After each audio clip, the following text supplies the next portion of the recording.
Well, hello there, Den family. It's your OG Tuesday Cub Will, and like Alyssa Edwards, I'm back again. Now, first of all, I know what most of you are probably thinking. One of two things. Either, holy shit, Will, you desperately need a haircut, which you're right, or, holy shit, who is the skinny ass legend and what have you done with Will? Well, thankfully, I am getting my haircut this week just before I hit 30 trips around the sun. Yes, you heard that right. Your boy is turning the dirty 30. I'm getting old. As for the second part, that will definitely be mentioned in this week's video. I am back to catch you up on what's been going on in my life. The last time I actually posted a video for the Den was January 19th, 2019. That's over a year and a half since I've been gone, and what's the tea? What's been going on in my life? A whole bunch of shit, to be honest, a whole new developments. So let's go ahead and dive right in, shall we? So in the beginning of 2019, I actually had a little bit of a health scare while at work. I nearly passed out on the job while we were on the air, and it was kind of scary. Honestly, one of the scariest moments of my life. My heart rate and pulse were racing. I was short of breath. Thankfully, I didn't need to go to the ER, but it was definitely a wake-up call to me that I desperately needed to do something about my health. So with that health scare, I decided to finally take control of my life and undergo bariatric surgery with the procedure that is commonly known as the gastric sleeve. Now, there's a lot to unpack with this story about my whole weight loss journey, from why I ultimately decided to have the surgery, why I decided to get it done in Tijuana, Mexico, what steps I took to get to where I am today, and it will definitely require a follow-up video that dives into much further detail. But I won't leave y'all hanging in this week's video. I will let y'all in on what you really came here to hear. That's the numbers. So at the start of my journey, my highest weight was 416 pounds. Yeah, I cannot believe I let myself get to that size as well. This morning, I weighed in at 191 pounds. Yes, you heard that correct. I have lost 225 pounds in just over a year. How crazy is that? Alright, stand by, we're taking care of this real quick. I'm a genius and forgot to bring my ring light, and my lighting game sucks. Alright, so where was I? Needless to say, Tim, along with everybody I've talked to who has had the same surgery as me, they're right. They all say exactly the same thing over and over and over again. This is the best decision I have ever made in my entire life. This surgery saved my life, and I don't know where I would be if I hadn't have gotten this surgery. So I had the gastric sleeve surgery in August and was already starting to lose a bunch of weight in the months following the procedure. As 2019 rolled on, things only kept getting better, bigger, and brighter for me. In October, I was offered and accepted a full-time newscast director position at a TV station back in my great home state of Maryland. If y'all follow me on social media, and if you all have seen my videos from when I was living in South Carolina, you know how homesick I was. You know how much I love Maryland and how much it's ingrained in my DNA. I was finally going to be able to come home to my great home state that I love, see so many friends I grew up with that I haven't seen in almost 4 or 5 years. The best part being I'd be able to live, work, and help do my part in bringing the news to a city I love with all of my heart. And yes, I do drive down the highway with the windows rolled down, blasting Good Morning Baltimore every single morning.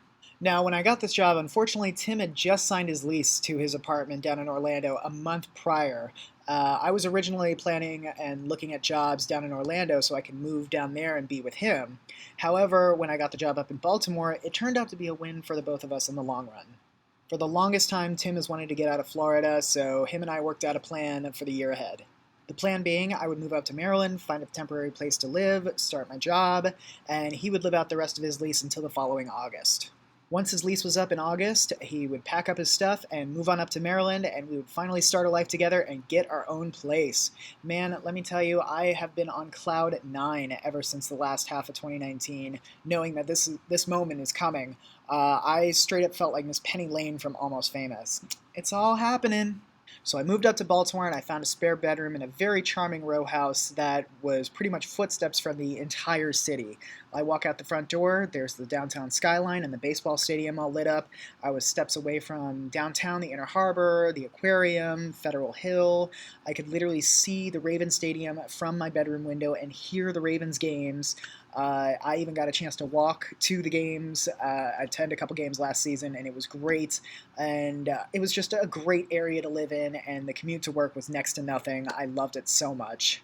And the really ironic and funny part was it was even better for Tim and I to get together and spend time together, even though we were living even further apart from each other. With him being a flight attendant, he could easily fly up to Baltimore and see me within a matter of a couple hours, rather than when I was living in South Carolina, he would either have to fly to Charleston and drive 2 hours, or just drive 8 hours to where I was living, or hitch a ride on American, or Spirit.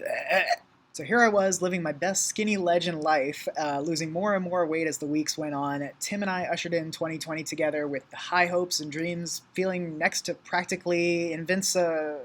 Well, you probably already know where I'm about to go with this shit. Then Miss Rona had to go and fuck everything up. When the pandemic hit, everything came to a grinding halt, and it felt like it all happened so fast. It completely blindsided us. I had just come back from a trip visiting Tim and celebrating finally being able to ride roller coasters again down at Universal, and we were having such a great time, and then literally the next week, everything was locked down. Everything. It honestly felt like the beginning of a zombie apocalypse in a horror movie. Life as we knew it was practically on pause, and sadly, a lot of our friends lost their jobs. My roommate was out of work for over 6 months. Friends and family members were getting sick, some losing friends and loved ones to this devastating virus, and it just absolutely breaks my heart. That being said, life still had to go on for us because Tim and I are considered essential employees, with me working for a television station and him working for an airline. There was a period of time where I was not able to see my boyfriend for nearly 4 months. 4 fucking months. Mainly because my roommate at the time was full on convinced no matter what safety precautions were taken, the second he stepped on a plane, he would catch coronavirus, infect, and kill us all. That is a whole other story filled with so many eye rolls and so much bullshit. I don't even want to get into that right now. Needless to say, it was absolutely awful. I missed him so much. He missed me. We were both really stressed, and we still really needed to find a place to live together because before we knew it, his lease was up in 90 days. Next thing we know, it was 60 days. It was creeping up on us very fast. So in late May, early June, Tim and I were finally able to be reunited. I missed him so much. He missed me. We ended up touring this apartment complex just south of the airport, which was perfect because it was a quick commute for him. There was a lot of shopping and dining options with a huge mall right across the highway from us. So hopefully once the pandemic is finally over, we'll have a lot of fun stuff to do over there. And yeah, we ended up touring a couple other places in the city, a couple other places over by the airport, but this was the place we had our heart set on. And we submitted our application in July, got approved, signed our lease. We finally have a home together. Oh my God, we did the thing. So fast forward to just last week, I was down in Orlando helping Tim pack up the rest of his apartment into the moving truck we rented. We finally hit the road. We're starting this brand new chapter. We just finished unpacking the last of the boxes just a couple days ago, so we're in the brand new decorative phase, which is the really fun part. I'm just so over the moon excited and happy to be starting this new chapter with him, and I wouldn't want anybody else by my side but Tim. So I'm very thankful, and it's... I can't believe it, guys. We're doing the damn thing. And next week I turn the big 3-0. What? What is life? What's going on? So I just only hope that there's more laughs, love, and good news for us and pretty much for everybody because we really fucking need it. Besides Tim and I moving in together, 2020 has been a garbage dumpster fire of a year. So that is my time for this week. I want to thank you all so much for watching. Stay tuned for my future video where I go into further detail about my weight loss journey. Don't forget to join the den, join the discussion, like, comment, subscribe down in the crotch of this video. And I want to hear from you. If you have any positive news from this dumpster fire of a year we call 2020, I would love to hear from you. Until next time, I'm your den daddy, Will, OG Tuesday Cub, verging on bear, hello. And we got to take care of one another, love one another, arrest the cops who killed Breonna Taylor, Black Lives Matter, and wear a fucking mask. Thank you all so much, and I'll see you later.